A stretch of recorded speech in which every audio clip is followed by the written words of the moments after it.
I never thought betrayal would come wrapped in a family photo frame. When my daughter Amy married Tyler 4 years ago, I welcomed him with open arms. Yesterday, I discovered my credit card missing after their visit. This morning, the statement showed $48,000 in electronics and a Caribbean cruise. Then his text arrived. "Love the gifts, father-in-law." I smiled, knowing the special card he took. Looking back, I should have seen the signs earlier. At 68 years old, you think you know people better. After 40 years working in bank security, specializing in fraud detection and prevention, I prided myself on reading people. Yet family connections have a way of blinding even the most cautious eyes. Amy is my only daughter. After losing her mother to cancer 12 years ago, our bond grew even stronger. She was always the responsible one growing up, straight as through college, careful with money, and thoughtful in her choices. When she introduced Tyler to me 4 years ago, he seemed like a good match.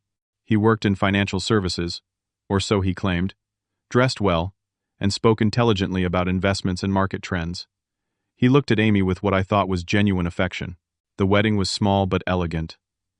I walked Amy down the aisle with tears in my eyes, feeling my late wife Nancy would have approved. Tyler gave a touching speech at the reception about joining our family and his commitment to making Amy happy. 2 beautiful grandchildren followed in quick succession.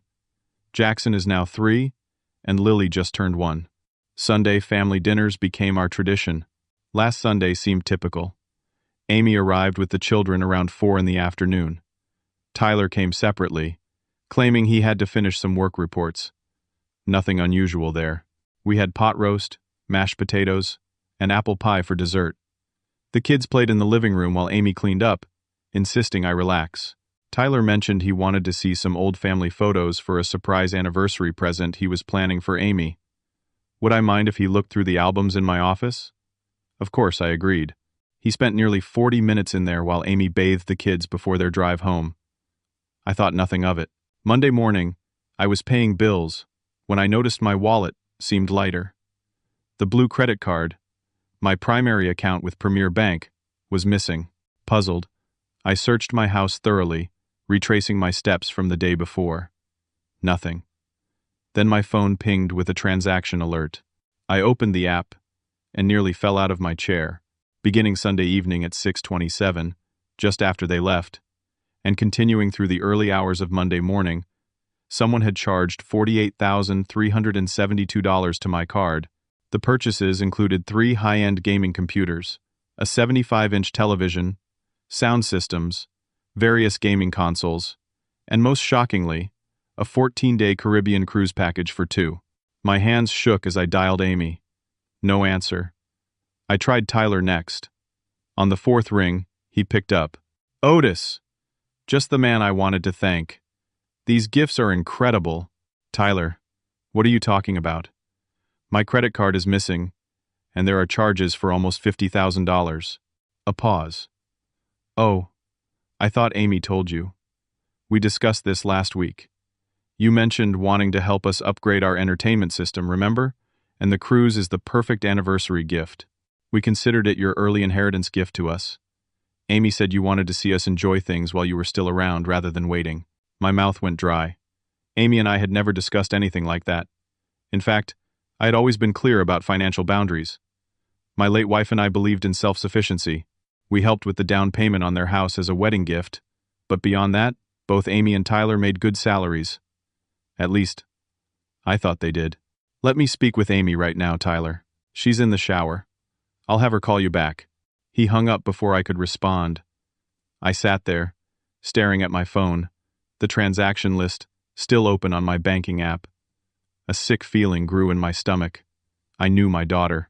She would never agree to something like this without discussing it thoroughly with me first. Something was very wrong. An hour passed with no call from Amy. I dialed her cell phone again, then her work number, straight to voicemail both times. The anxiety building inside me prompted action. I called Premier Bank's fraud department and reported the unauthorized charges. But something held me back from explicitly naming Tyler. Perhaps there was some misunderstanding. Perhaps Amy would call with an explanation that would make sense of this chaos. At noon, my phone finally rang. Amy's name flashed on the screen. "Dad, is everything okay?" I saw you called several times. Her voice sounded normal, concerned even. I took a deep breath. Amy, did you and Tyler discuss using my credit card to purchase electronics and a cruise? Silence. Then, what? No, of course not. What are you talking about? I explained the missing card, the charges, and my conversation with Tyler. With each detail, her responses grew more confused and agitated. Dad, I never discussed anything like that with you, or with Tyler. We would never do something like that. There must be some mistake. Tyler claims you knew all about it, sweetheart. He said it was discussed as an early inheritance gift. That's absolutely not true.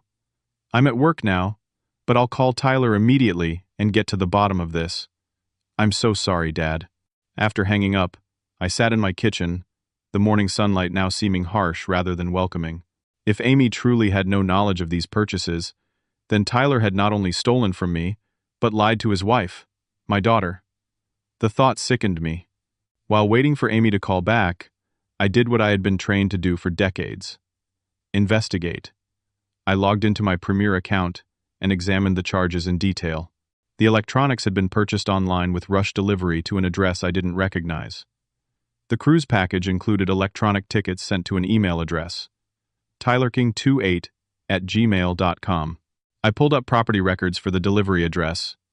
It wasn't their home but a rental property in the same city, leased 3 months ago to a T. King. Why would Tyler have a separate rental property Amy didn't know about? Next, I called a former colleague, still working at the bank, Frank Winters. We'd been friends for 30 years. Through divorces, his, not mine, health scares, and countless fishing trips. Frank, I need a favor. Off the record. Can you run a financial background check on someone? Frank didn't ask questions. Within 30 minutes, he called back. Otis, this guy is bad news. Tyler King has opened and maxed out 7 credit cards in the past 2 years. He's got gambling debts at 3 casinos totaling over $60,000. His credit score is in the low 400s. There are 2 collection agencies after him. His claimed employer, Robertson Financial Advisors, has no record of him ever working there. In fact, his last verified employment ended 18 months ago at a different firm, terminated for irregularities in client accounts. The floor seemed to shift beneath me. Frank, that's impossible. He and my daughter live well. Nice house, new cars every couple years, private preschool for my grandson. Someone's bankrolling it, Otis. And given what you just told me, I'm guessing it might be your daughter without her knowledge. I thanked Frank and immediately called Amy's bank.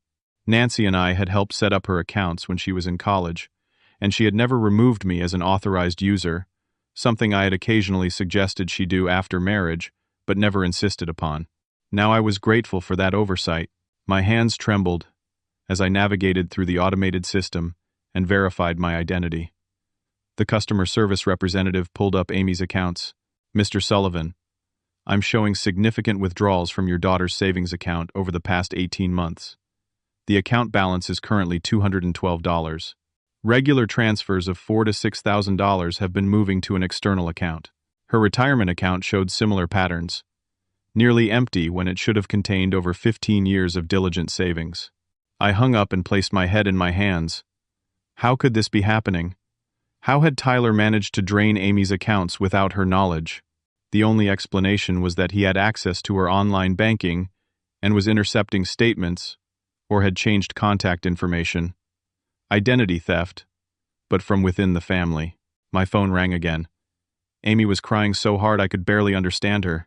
Dad. Tyler denied everything at first, said you must be confused. But when I pressed him, he got angry, said I never trusted him.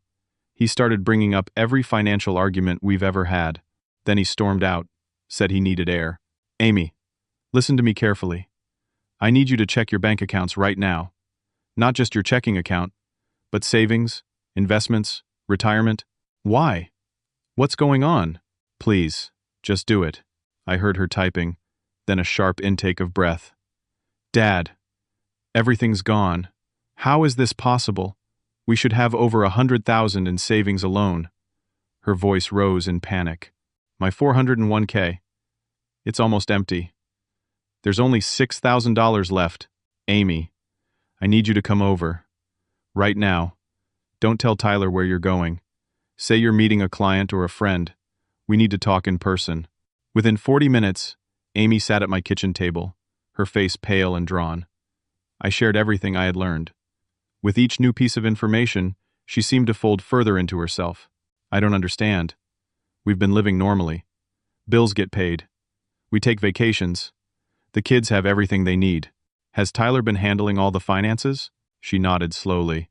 He said since he worked in the industry, it made sense. All our statements come electronically. I have the password to our joint checking, but he manages the rest. He said he was investing my retirement funds more aggressively for better returns. Her voice broke. How could I be so stupid? I reached for her hand. You trusted your husband, Amy. That's not stupidity. But the separate apartment? The gambling? Where has all our money gone? As we sat there trying to make sense of it all, my phone buzzed with a text message from an unknown number. The tracking card worked perfectly. Data collection complete. Full user profile established. Ready when you are. I smiled for the first time that day. Tyler hadn't stolen my regular Premier Bank credit card. He had taken my special fraud tracking card, a prototype I had helped develop before retirement. It looked identical to my regular card but recorded extensive data beyond normal transactions. Precise timestamps, geolocation for in-person purchases, device information for online orders, keystroke patterns, associated accounts, and much more. It was designed to build comprehensive user profiles for fraud investigations. I had kept one as a memento from my career, occasionally activating it to test security systems for former clients as consulting work. Tyler had no idea the card he stole wasn't just funding his escape plan, it was building an airtight case against him. Dad? What is it? Amy asked, noticing my expression. I believe Tyler just made a critical mistake. The next morning brought more painful discoveries. Amy had spent the night in my guest room, too distraught to return home and face Tyler. He had called repeatedly, his messages evolving from concerned to angry to threatening as the hours passed. By midnight, he was demanding to know where she was and accusing her of trying to sabotage their marriage. Over coffee, Amy scrolled through texts from friends she'd gradually lost contact with over the years. He always had a reason why we couldn't see my friends. Someone was a bad influence. Another was jealous of our relationship. This one didn't respect boundaries. She looked up at me, realization dawning. He isolated me so completely, I didn't even notice. I nodded, recognizing the classic signs of emotional manipulation. What about the children's preschool? The house payments? Your cars? Amy made several calls, each revealing another layer of deception. The private preschool Jackson attended hadn't received payment in 3 months, but had allowed him to continue attending after Tyler claimed a family medical emergency. Their mortgage was 2 payments behind, with foreclosure warnings sent to an email address Amy didn't recognize. The leases on both their vehicles were in arrears. The life they appeared to be living was an elaborate fiction, maintained by Tyler through diverted funds, hidden bank accounts, and intercepted communications. Even more disturbing was how he had manipulated Amy emotionally, making her doubt her own perceptions whenever questions arose. He told me I was bad with money, Amy whispered, tears streaming down her face. That I couldn't be trusted to manage our finances because I was too emotional. Every time I asked about our accounts, he would bring up some small purchase I'd made years ago as proof of my irresponsibility. My heart broke for my daughter, but I needed her to understand the gravity of the situation. Amy, this isn't just financial infidelity. The patterns suggest Tyler is planning something bigger. The cruise tickets, the separate apartment, the accelerated withdrawals recently. He's preparing to leave. Leave? But what about the children? What about me? My phone rang before I could answer. A former colleague from the fraud investigation unit, Sarah Mercer. Otis? That profile you requested on the tracking card user? You need to see this immediately. I'm sending an encrypted file to your secure email. This individual has used 3 different identity variations in the past 5 years. There's a pattern of relationships with financially stable partners, followed by systematic asset liquidation, and then disappearance. My blood ran cold. Disappearance? With or without the partners? Without. But here's what concerns me. The previous patterns didn't involve children. This situation does. I thanked her and ended the call, turning to find Amy watching me intently. What is it, Dad? Please don't keep anything from me. I took her hands in mine. Amy, I believe Tyler may be planning to take the children and disappear. The color drained from her face. No.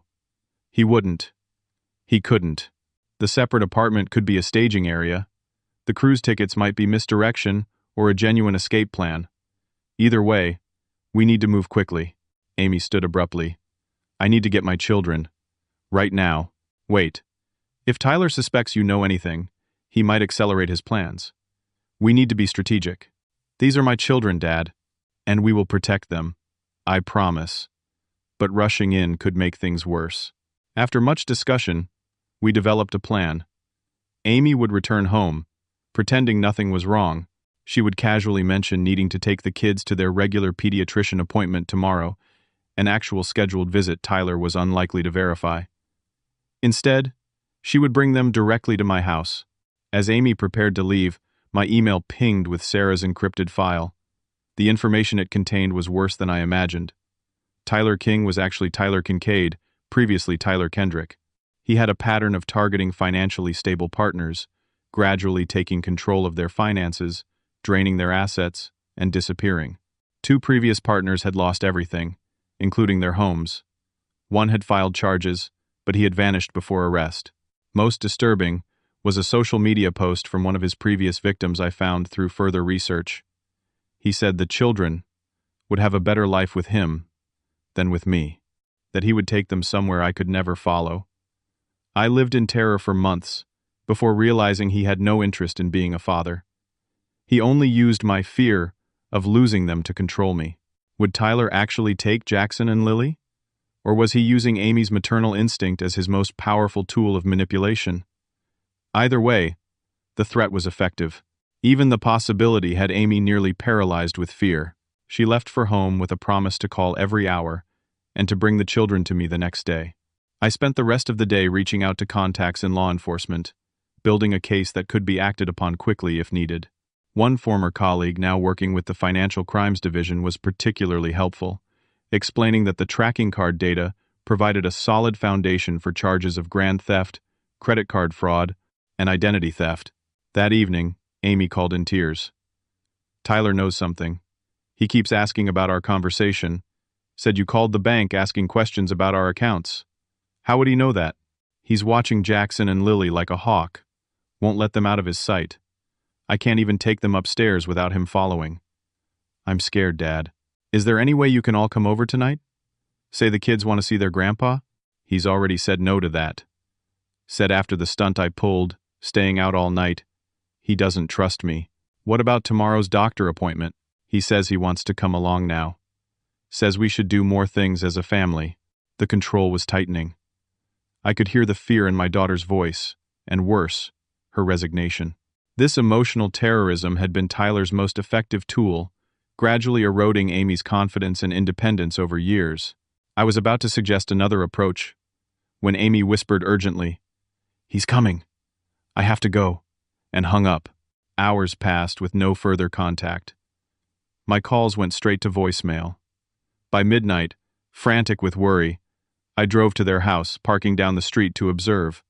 Lights were on downstairs. Through a gap in the curtains, I could see Tyler pacing in the living room, phone to his ear. No sign of Amy or the children. As I debated my next move, my phone buzzed with an email alert. The subject line froze my blood. Flight confirmation. San Jose, Costa Rica. The email had been forwarded from the travel agency handling the cruise booking. Tyler had changed his plans, booking a one-way flight for 2 adults and 2 children to Costa Rica, departing in 3 days. Costa Rica, a country with no extradition treaty with the United States for financial crimes. I immediately called the police, requesting a welfare check. 20 anxious minutes later, 2 officers approached the house. Through my car window, I watched Tyler answer the door, his body language relaxed and welcoming. 10 minutes of conversation followed, before the officers left without entering the home. My phone rang. The officer I'd spoken with, "Sir, We made contact with the residents. Both adults appear fine. The wife says there's no problem and seemed confused by our visit. The husband was cooperative. Children were asleep. Without signs of distress or explicit threats, we have no grounds to enter the premises. Of course, Tyler had anticipated this move and prepared Amy's response. Or perhaps he had prevented her from speaking freely. Either way, traditional intervention had failed. I drove home in a fog of fear and desperation.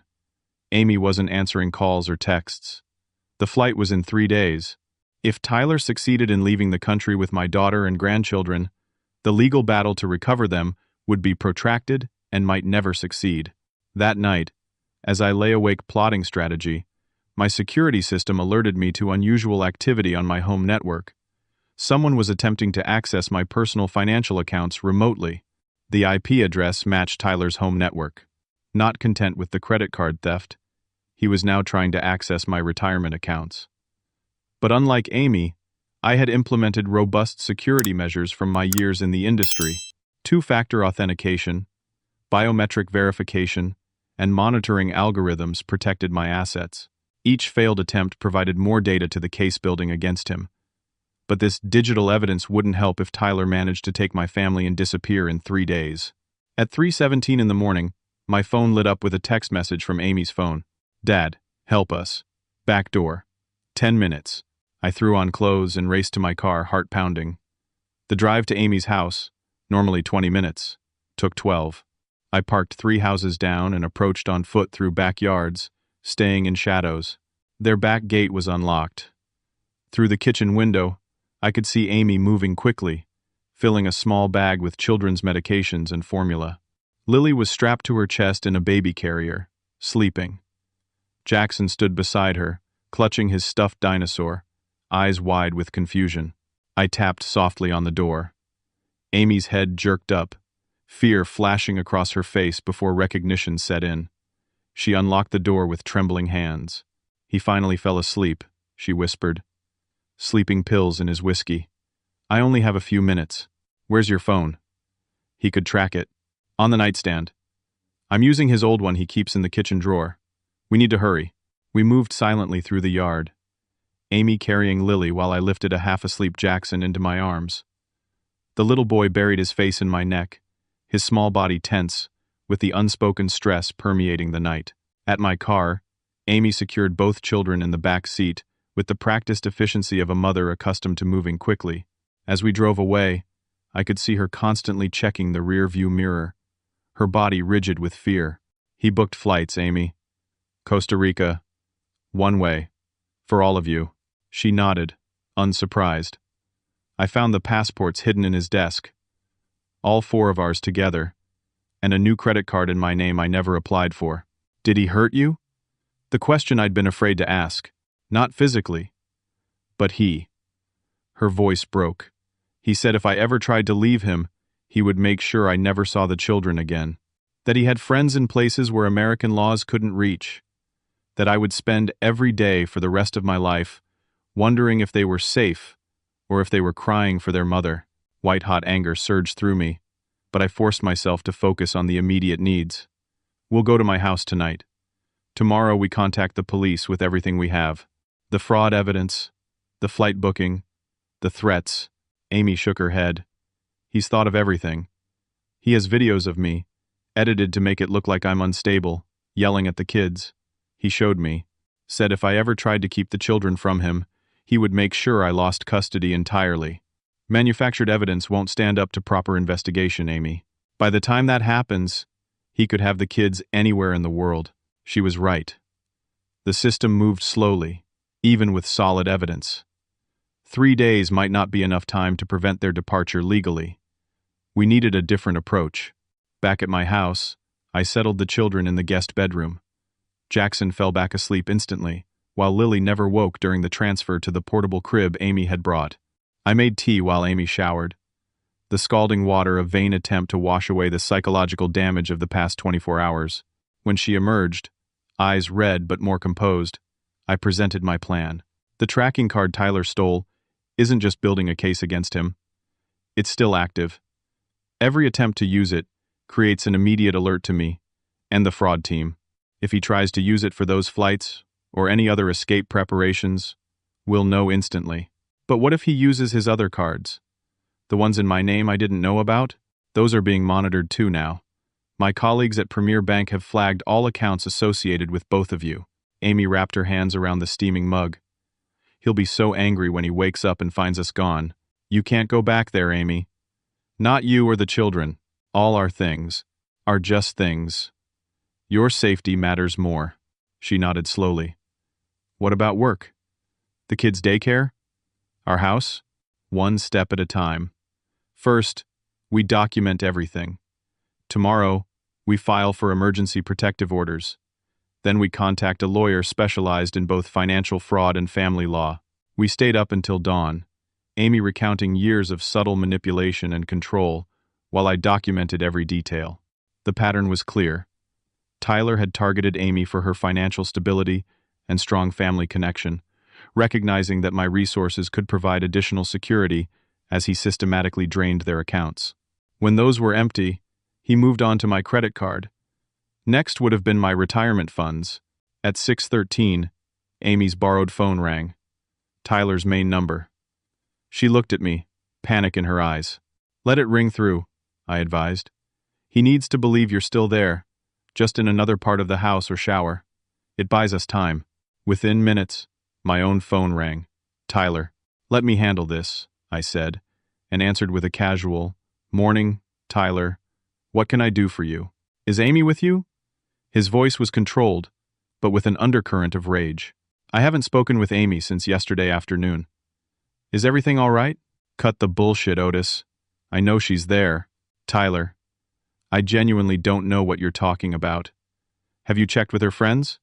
Perhaps she had an early meeting? A string of profanities followed. Threats mingled with accusations. I let him continue until he exhausted himself, then spoke calmly. Tyler, I'm concerned about your state of mind. If Amy has gone somewhere with the children without telling you, perhaps there's a reason you should reflect upon. You think you're clever, old man. You have no idea who you're dealing with. Actually, I believe I do, Mr. Kincaid. Or do you prefer Kendrick these days? Silence. Then, she'll never keep my children from me. Never. They're not bargaining chips, Tyler. They're human beings who deserve safety and stability. He hung up. Immediately, my fraud alert system pinged. Tyler was attempting to purchase new airline tickets, this time for a single adult male to San Jose, Costa Rica, leaving tonight. The transaction was declined, due to the fraud alert I had placed. He's accelerating his plans, I told Amy. We need to move quickly. We drove directly to the county courthouse when it opened, filing for emergency temporary custody and a restraining order based on financial abuse and threats.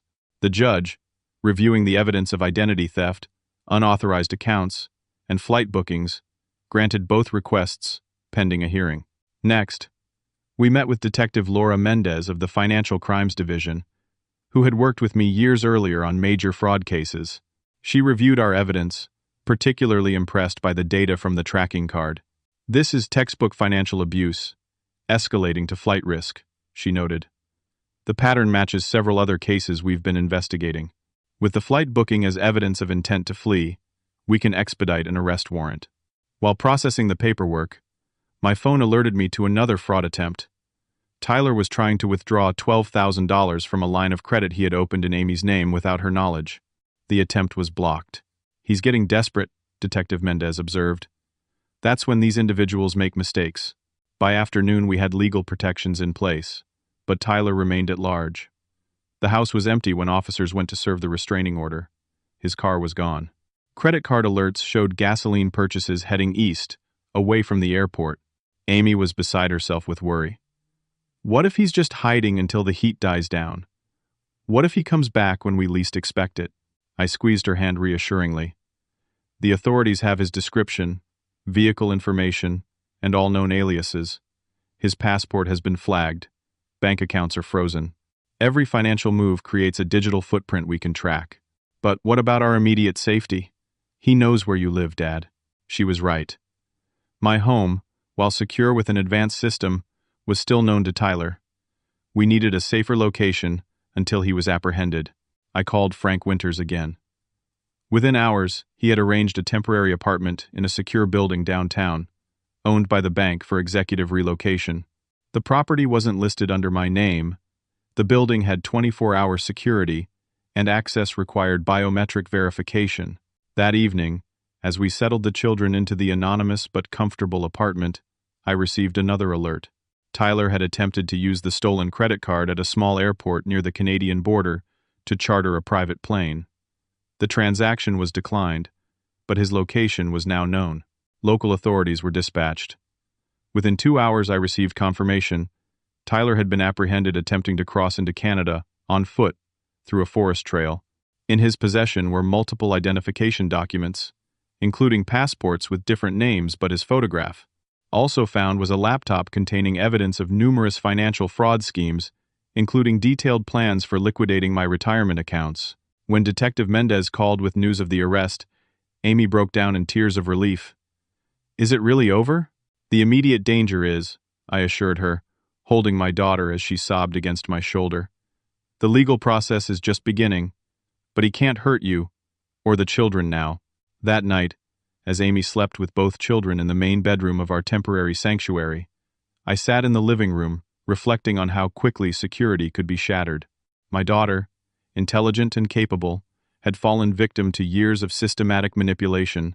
Her confidence and financial independence eroded, so gradually she hadn't recognized the danger until it was nearly too late. Tomorrow would bring police interviews, lawyer consultations, and the beginning of untangling the financial devastation Tyler had wrought. But tonight, my family was safe. For now, that was enough. The following week unfolded in a blur of legal meetings, financial investigations, and emotional processing. Amy and the children remained in the secure apartment while I shuttled between appointments, building the case against Tyler and beginning the lengthy process of financial recovery. Detective Mendez proved invaluable, connecting us with victim advocates and explaining each step of the criminal proceedings. Tyler faced multiple felony charges: credit card fraud, identity theft, grand larceny, financial exploitation, and attempted child abduction. The evidence from the tracking card provided irrefutable proof of his activities, capturing not just transactions but location data, device information, and digital fingerprints. Amy's initial relief at Tyler's arrest gradually gave way to profound grief. Her marriage, which she had believed was loving if occasionally difficult, was revealed as an elaborate con. Her financial future, once secure through diligent saving, now lay in ruins. Most painful was explaining to 3-year-old Jackson why Daddy wasn't coming home. "When will we see Daddy?" he asked repeatedly, his small face contorted with confusion. Amy would hold him close, struggling to find age-appropriate answers. "Daddy made some bad choices, sweetheart. He needs to fix some things before we can see him." The truth about Tyler continued to unfold in shocking detail. The background investigation revealed he had used at least 5 different identities over the past decade. There were 2 other women who had experienced nearly identical patterns of financial exploitation, emotional manipulation, and attempted flight with assets. Both came forward to add their testimonies to the case.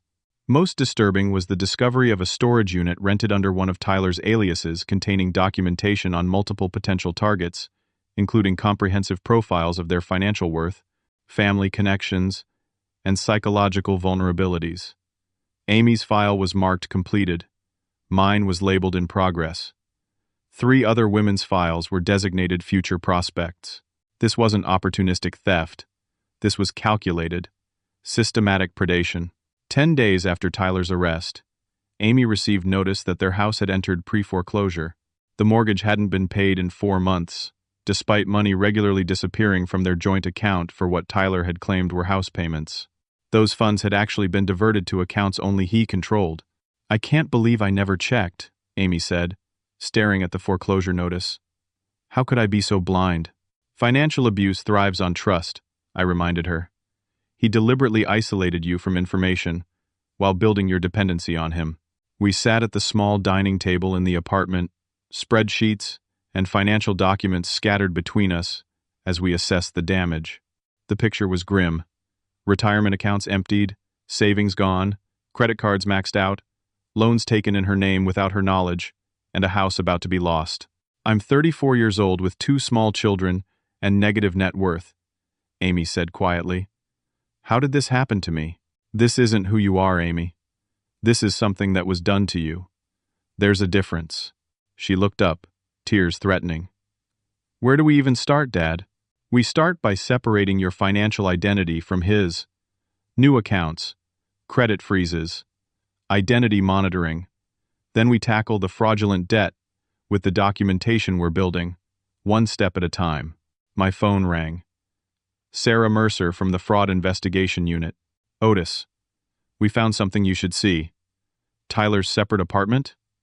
It wasn't just a staging area for his departure. It was the base of operations for a larger enterprise. We found evidence linking him to at least 15 other cases of identity theft and financial fraud beyond his primary victims. This explained the lifestyle Tyler had maintained, despite Amy's depleted accounts. He wasn't just targeting intimate partners. He was running multiple fraud schemes simultaneously, using the stability of his marriage to Amy as cover for more extensive criminal activities. When I shared this with Amy, a strange transformation came over her. The defeated slump of her shoulders straightened. Her expression hardened. So I wasn't even special, she said with a bitter laugh. I was just convenient. A respectable front for his real business. Amy. No, Dad. This actually helps. I've been torturing myself trying to understand what I did wrong, how I could have missed the signs. But this wasn't about me at all, was it? I was just collateral damage in his larger scheme. This shift in perspective seemed to unlock something in Amy. The next morning, she woke early, dressed professionally for the first time since the ordeal began, and asked if I could watch the children while she attended the meeting with the bank's fraud department. I need to understand exactly what happened, she said, a new determination in her voice. I need to take control of this situation. Over the following days, Amy gradually reclaimed her agency. She contacted her employer, arranging for extended leave under family medical emergency provisions. She reached out to old friends Tyler had encouraged her to distance herself from, rebuilding support networks. She initiated divorce proceedings with a lawyer specializing in cases involving financial abuse. Most significantly, she began speaking openly about her experience, first with victim support groups recommended by Detective Mendez, then with friends and extended family. Each conversation seemed to restore a piece of the confidence Tyler had methodically stripped away. 3 weeks after Tyler's arrest, we received news that the district attorney was offering a plea deal. Tyler would face reduced sentences in exchange for information about his broader criminal network and assistance in recovering assets for his victims. Amy and I sat with the prosecutor, a no-nonsense woman named Julia Bennett, who explained the terms. We have enough evidence to convict on all charges, but trials are unpredictable and lengthy. This plea ensures he serves time while potentially helping recover some of your financial losses. How much time? Amy asked, her voice steady. Minimum of 7 years with the current charges and evidence. No possibility of parole for at least 5. And my children? Will he have any rights to them? That's a separate family court matter. But this conviction will heavily influence any custody decisions. Amy considered this information carefully. I want to make sure others don't experience what I did. If his cooperation helps identify other victims or prevent future ones, I support the plea.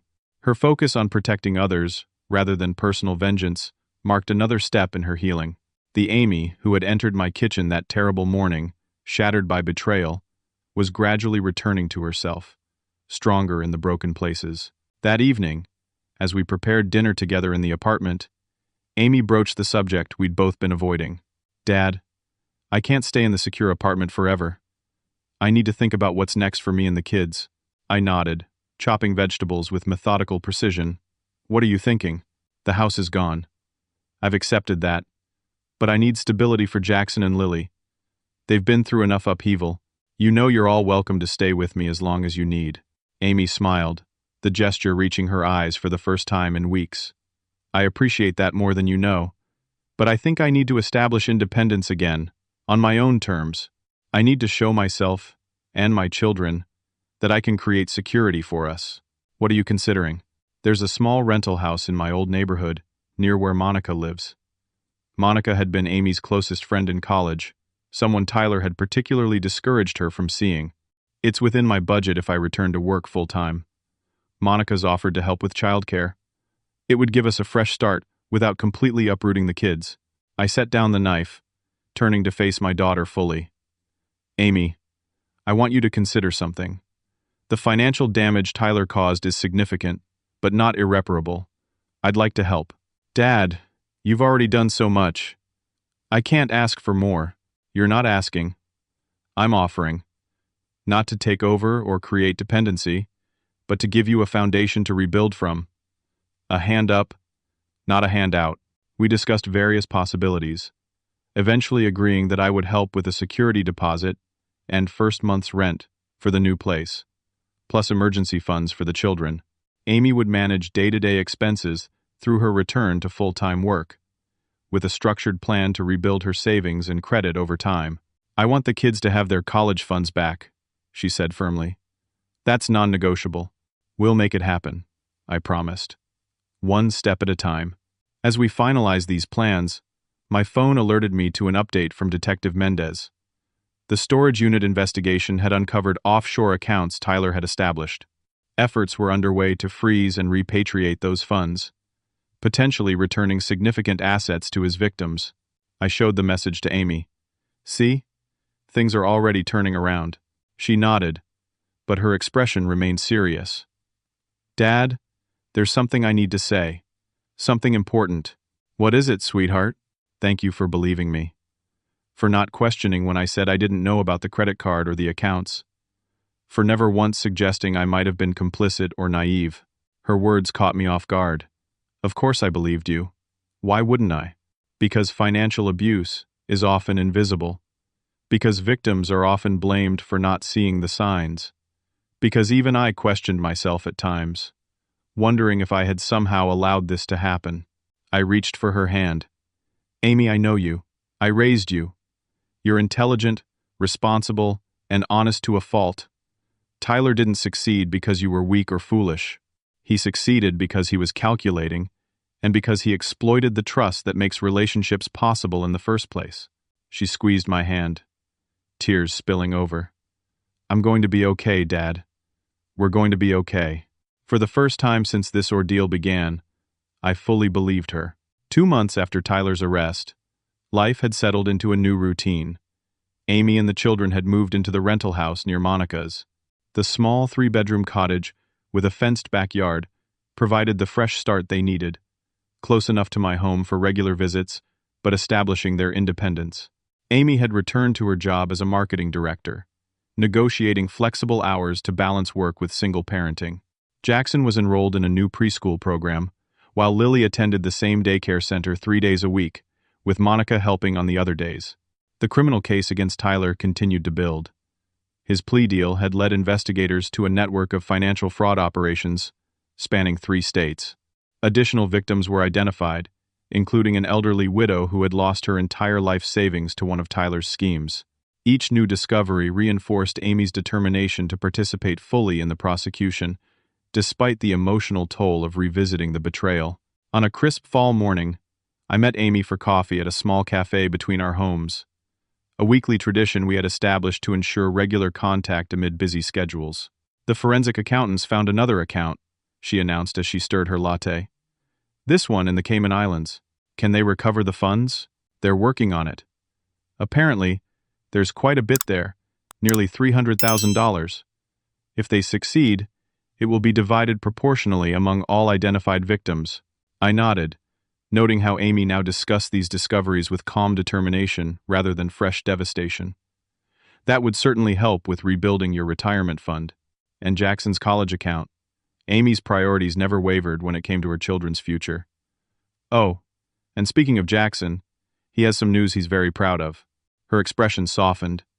He's been moved into the advanced reading group at preschool. His teacher says he's processing everything that happened by burying himself in stories. Creating order from chaos, she called it. That's my grandson.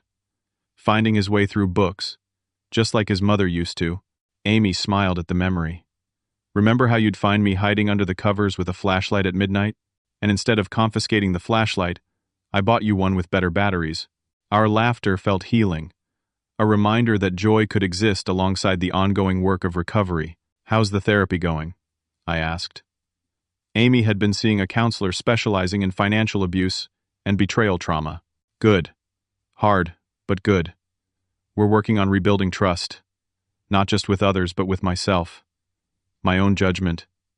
She looked out the window thoughtfully. The hardest part is accepting that I might never have all the answers. Whether anything between us was ever real, or if I was just a mark from the beginning. Does it matter? I asked gently. Amy considered the question. I used to think it did. Now, I'm not sure. What matters is that I'm free. The kids are safe. We're building something new. As we finished our coffee, Amy's phone buzzed with a notification. She checked it, her expression shifting to surprise. It's from the prosecutor. Tyler's pleading guilty to all charges. No trial. This was unexpected. Tyler's legal team had been fighting various aspects of the case for weeks, seeking to exclude certain evidence and challenging the jurisdiction of some charges. Did something change? Amy scrolled through the email. Apparently, 2 more victims came forward with evidence that couldn't be explained away. And she paused, her eyes widening, and they found evidence of another planned identity. He was preparing documentation to become Thomas Keating after fleeing to Costa Rica. The news sent a chill through me despite the warm cafe. Even after arrest, Tyler had been planning his next deception, his next victims. The sentencing hearing is next week, Amy continued. They're asking if I want to provide a victim impact statement. Do you? She nodded slowly. I think I need to, not just for closure but for the record, so others might recognize the pattern before it's too late. The day of the sentencing hearing arrived with cloudy skies threatening rain, matching the somber mood as we entered the courthouse. Amy had dressed professionally in a navy suit, her posture straight, her manner composed, despite the anxiety I knew she felt about facing Tyler for the first time since his arrest. The courtroom was more crowded than expected. Other victims had come to witness the proceedings, some accompanied by family members for support. Detective Mendez nodded to us from near the prosecutor's table, where she sat ready to testify about the investigation if needed. When Tyler was brought in wearing an orange jumpsuit, handcuffed and escorted by officers, I felt Amy tense beside me. He looked thinner, his once carefully maintained appearance now haggard. He scanned the courtroom, his gaze finding Amy, and lingering there with an expression I couldn't quite interpret. Regret? Calculation? Or simply the assessment of a predator recognizing that a former target had escaped? The proceedings began with the judge reviewing the plea agreement and confirming Tyler's understanding of the terms. Then came the victim impact statements. The elderly widow spoke first, her voice quavering as she described losing her husband's life insurance proceeds to Tyler's investment scheme, money intended to support her through retirement now gone. Next, a young man explained how Tyler had stolen his identity while working at a financial services firm, destroying his credit and professional reputation. When Amy's turn came, she walked to the podium with steady steps. Her prepared statement lay before her, but she looked directly at Tyler as she began to speak. Your Honor, my name is Amy Sullivan King. 4 years ago, I married the man I knew as Tyler King. Together, we had 2 beautiful children who believed their father loved them. I built a life around that belief, trusting that the partnership we shared was genuine. Her voice remained strong as she described the systematic financial and emotional abuse, the isolation from friends and family, the gradual erosion of her confidence and independence. The financial losses can be calculated. Our home, my retirement savings, the children's college funds, the credit card debt created in my name, all told, over $400,000. But the true cost isn't measured in dollars. She paused, gathering herself. The true cost is in the trust destroyed. In my 3-year-old son, asking when Daddy is coming home. In the fear that wakes me at night, wondering if I'll ever be able to trust my own judgment again. In the knowledge that every memory of what I thought was love is now questioned. Amy looked directly at Tyler, who had lowered his eyes to the table before him. But I am not here seeking vengeance. I am here to reclaim my voice and my future. I am here because the person who truly has everything to lose today isn't me, and it isn't Tyler. It's the next woman he would have targeted if he hadn't been stopped.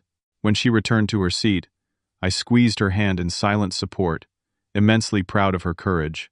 After all impact statements were heard, Tyler was offered the opportunity to address the court. He stood, seeming smaller somehow, without his carefully constructed persona of success. "Your Honor, I accept responsibility for my actions and the harm I've caused," he began, his voice lacking its former confidence. "I recognize that words cannot undo the damage or restore what was taken. I can only offer my cooperation in recovering whatever assets remain and my commitment to making what amends are possible." The statement felt rehearsed, likely crafted by his attorney to maximize leniency. The judge seemed unimpressed, reviewing the case documents with a furrowed brow before delivering the sentence. "Mr. King, or whatever your actual name may be, the court sentences you to 12 years imprisonment for the charges of grand larceny, credit card fraud, identity theft, and financial exploitation. You will serve a minimum of 8 years before eligibility for parole. You are ordered to make restitution to your victims in the full amount of financial damages, with terms to be determined by the probation department." The judge looked directly at Tyler. "The systematic nature of your crimes, the exploitation of intimate trust, and the evidence of ongoing criminal planning, even after your arrest, demonstrate that you present a significant danger to the community. This sentence reflects both the financial and emotional damage you have inflicted on multiple victims over many years." As Tyler was led away, he glanced back once at Amy. She met his gaze steadily, neither flinching nor showing anger, simply present and unbowed. Outside the courthouse, rain had begun to fall, a gentle cleansing shower rather than the threatened storm. Amy tilted her face upward, letting the drops fall on her closed eyelids. "It's really over," she said quietly. "How do you feel?" She considered the question carefully. "Lighter. Like I've set down something heavy I've been carrying for years without realizing it." Detective Mendez approached, holding a folder. "I thought you might want to know. The team recovered most of the Cayman Islands account. The court has approved an initial distribution to victims next month." Amy accepted this news with a nod. "That will help many people heal. Your testimony was instrumental in building this case," Mendez continued. "We've already had 3 more potential victims contact the department after seeing news coverage of the sentencing. You may have saved others from experiencing what you did." As we walked to the car, Amy looked more relaxed than I had seen her in months. "You know what I want to do now?" she asked. "What's that?" "Take Jackson and Lily to the beach this weekend. Build sandcastles. Watch them play in the waves. Just be a family enjoying the moment, without looking over our shoulders." I smiled. "That sounds perfect." The next day, as promised, a certified letter arrived from the court regarding asset recovery. The initial distribution would return nearly $60,000 to Amy, the first step in rebuilding her financial foundation. She set the letter aside on the kitchen counter of her new home, where we had gathered for a family dinner. Jackson was helping Monica set the table, carefully placing forks in approximately the right positions. Lily babbled happily from her high chair. The small house hummed with ordinary life resuming. "I've been thinking," Amy said as she stirred the pasta sauce, "about what I want the kids to learn from all this." "What have you decided?" "That trust is still worth the risk. That one person's betrayal doesn't define the world. That resilience matters more than perfection." She tasted the sauce, adding a pinch more oregano. "And that family, real family, stands together through anything." As we gathered around the table, Jackson insisted on saying grace, a garbled but heartfelt thanks for food, and Mommy and Grandpa and Lily, and our new house and my dinosaur book. Looking at my daughter across the table, seeing the peace gradually returning to her eyes, I knew we had weathered the worst of the storm. The healing wasn't complete, the financial recovery still in progress, but the foundation was solid again. The house Tyler had almost destroyed was rebuilding itself, stronger at the broken places. 1 year later, autumn leaves crunched beneath our feet as Amy, the children, and I walked through the park near their home. Lily, now 2, toddled ahead, chasing squirrels with delighted squeals. Jackson, a serious 4-year-old with his mother's analytical mind, collected specific leaf shapes for a school project. "Red oak, Grandpa," he announced, holding up a particularly vibrant specimen. "Excellent identification," I praised, helping him place it carefully in his collection bag. Amy walked beside me, her steps lighter than they had been a year ago. The shadows that had lingered in her eyes had largely faded, replaced by a quiet confidence. Not the same person she had been before Tyler, but someone new, forged through adversity into greater strength. The final restitution payment came through yesterday, she mentioned casually, watching Lily attempt to climb a small boulder. The offshore accounts were fully liquidated. That's wonderful news. College funds restored? She nodded. And then some. I've set up trust accounts for both kids that Tyler can never touch, even after he's released. And I've finally rebuilt my emergency fund. Financial security had been Amy's primary focus throughout the recovery process. She had worked with a financial counselor to establish new accounts, rebuild credit, and create safeguards against future vulnerability. The journey from financial devastation to stability had been arduous, but methodical. How's the new position working out? I asked. 3 months ago, Amy had been promoted to senior marketing director, recognition of her exceptional work despite personal challenges. Busy but good. The flexible schedule helps with single parenting. She smiled as Jackson ran back to show us another leaf discovery. And I actually closed the Westridge account yesterday. $2 million marketing contract. That's my girl, I said proudly. As Jackson ran ahead again, Amy's expression grew more serious. I had a letter from Tyler last week. This was unexpected. Tyler had been noticeably absent from their lives since sentencing, serving his time at a federal correctional facility 3 states away. What did he want? To apologize? To explain? She shrugged. At least that's what he claimed. I returned it, unopened. You didn't want to hear his explanation? Amy stopped walking, turning to face me directly. Dad, I realized something important. I don't need his version of events to move forward. My healing isn't dependent on understanding his motivations or believing in his remorse. That's actually quite freeing. I nodded, recognizing the wisdom in her approach. Have you told the kids anything more about him? This had been a painful, ongoing challenge. How to explain a father's absence without burdening young children with the full, ugly truth. Jackson asked last week why his friends have daddies and he doesn't. I told him that families come in many forms, and ours has a mommy, a grandpa, an Aunt Monica, and lots of people who love him very much. She watched her son examining a pine cone with scientific intensity. Someday, when he's older, I'll tell him more. But for now, he seems content with knowing he's loved and safe. We continued walking, reaching a small playground where the children immediately raced toward the swings. Amy and I settled on a nearby bench, enjoying the crisp autumn air and the sound of childish laughter. Remember that victim support group Detective Mendez recommended? Amy asked after a comfortable silence. Of course. I'm leading it now. Twice monthly meetings for survivors of financial abuse. Pride swelled in my chest. That's wonderful, Amy. It helps to share what I've learned. The warning signs, the recovery strategies, and it reminds me how far I've come. She watched Lily attempting to climb the ladder to a slide, ready to intervene if needed, but allowing her daughter to test her capabilities. Last meeting, a woman came in who was just leaving her situation. Terrified, broke, convinced she'd never recover. I recognized that look in her eyes. And you showed her it's possible to rebuild. Amy nodded. Not just possible. Inevitable. With the right support and determination. She turned to me, her expression serious. Which reminds me, I've been meaning to thank you properly. For what? You did all the hard work? For believing me without question. For offering help without control. For showing me what healthy family support looks like. She smiled wryly. For having a special fraud, tracking credit card when we needed it most. I laughed. Not exactly what the bank had in mind when they let me keep it as a retirement gift. Maybe not. But it changed everything. Without that evidence, she didn't need to finish the thought. The tracking card had provided irrefutable proof of Tyler's crimes, building a case strong enough to secure the plea deal and substantial sentence. It had been the difference between Tyler potentially walking free to find new victims and facing real consequences.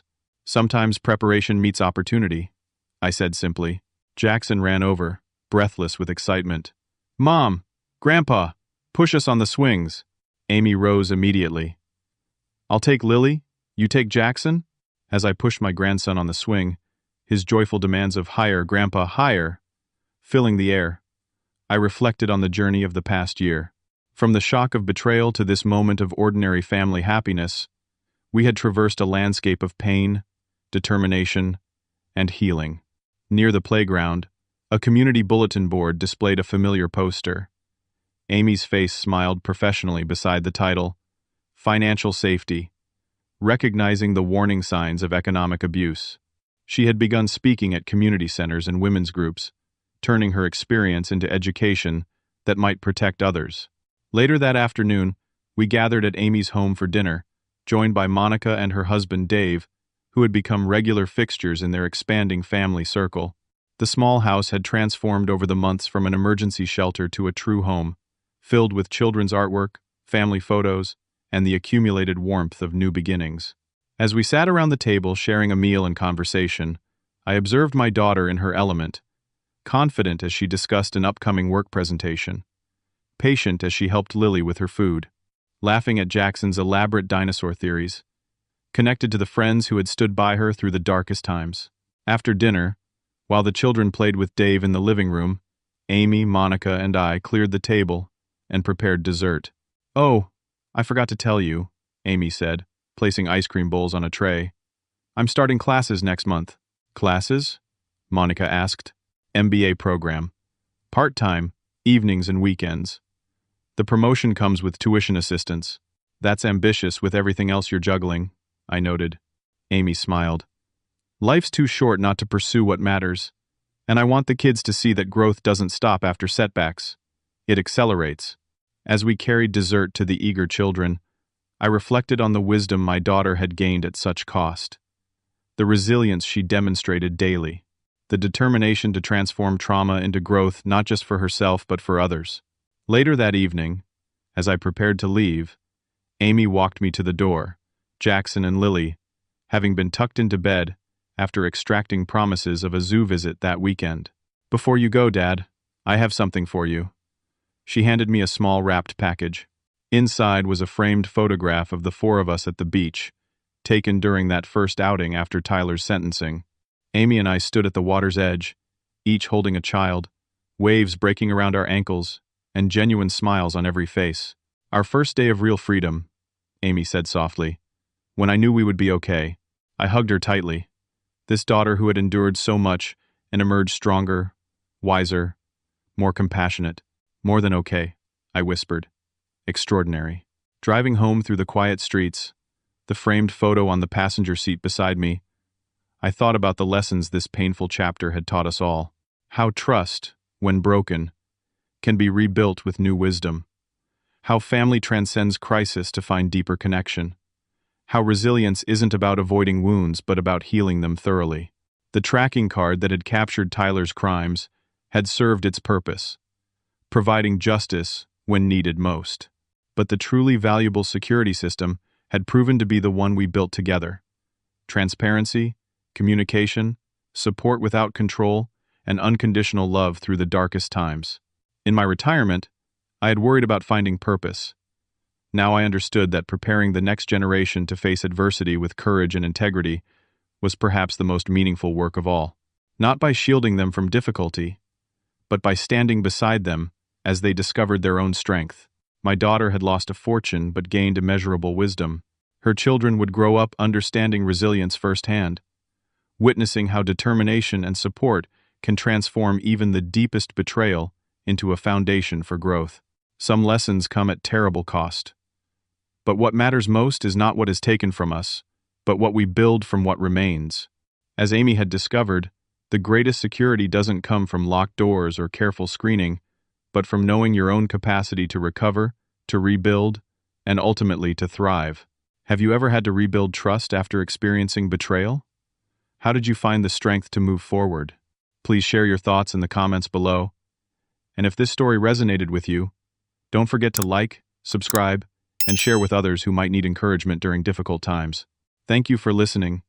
And remember, our greatest strength often emerges from our most challenging moments.